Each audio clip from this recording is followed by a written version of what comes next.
So you're looking for a red video game console and the Neo Geo MVS arcade machine won't fit in your room. Who you gonna call? Kratos and friends. This is the God of War Legacy bundle with the red PlayStation 3. Although that Neo Geo is pretty awesome.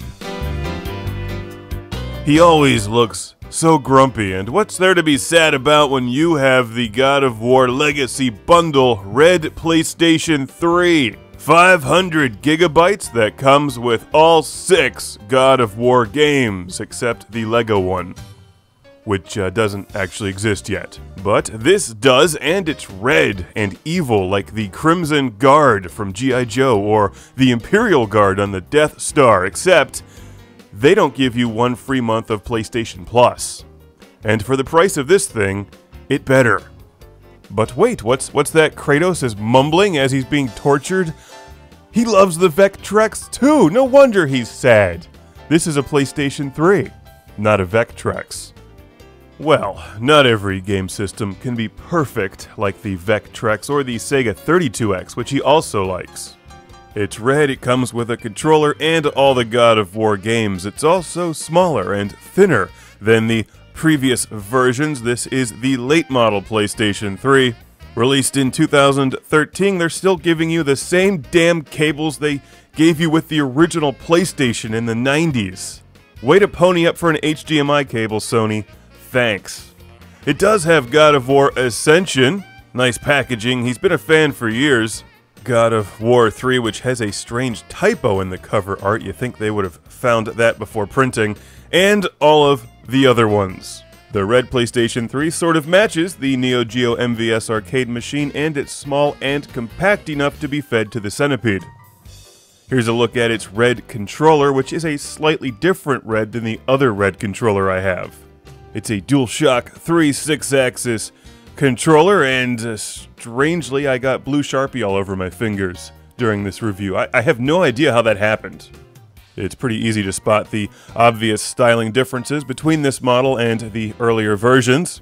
Not only is it red and smaller, but it doesn't make that horribly obnoxious jet engine fan roaring noise when it's thinking. And like the late model PlayStation 2, Sony seems to have simplified things a bit. Look, it's a convertible! No longer do you feed it discs in a dramatic fashion, you just pop the top and drop, then lock and rock some God of War. It doesn't feel cheap at all, but it feels less expensive and more mechanical, which means that there's probably less to break over time. Did I mention it also plays PlayStation 1 discs? That's right! Backwards compatible as long as you're not trying to play PlayStation 2. Wow, remember when the games used to come in these packages? And look at that, there's an ad for PlayStation 1 accessories. You know, they don't work with the PlayStation 3. Which is disappointing because of my significant investment in old school accessories like the PlayStation 1 fighting stick.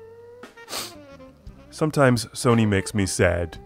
But credit where credit's due, the red PlayStation 3 is very nice, and the lack of fan noise is much appreciated, although it's still not as quiet as an Atari 2600, which has no moving parts at all. And hey look, it's God of War Ascension! Or is that God of War 3? Or 2? You know, they all look the same. But at least your red PlayStation 3 will stand out amid a sea of non-red ones. And I like the fact you can see the 2 lasers, one of which is used to play games, the other will shoot you if you try to touch it. Look at those colors! Even if you're not a fan of God of War, this thing is red and plays Tekken. What's not to like about that? It's the God of War Legacy Bundle Red PlayStation 3.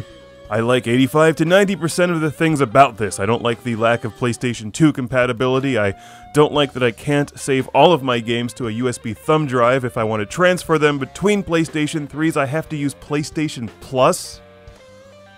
Seriously? Well, at least I don't have to use an RF adapter, and it's smaller than the Atari 5200. Now, if only Kratos would just smile about something.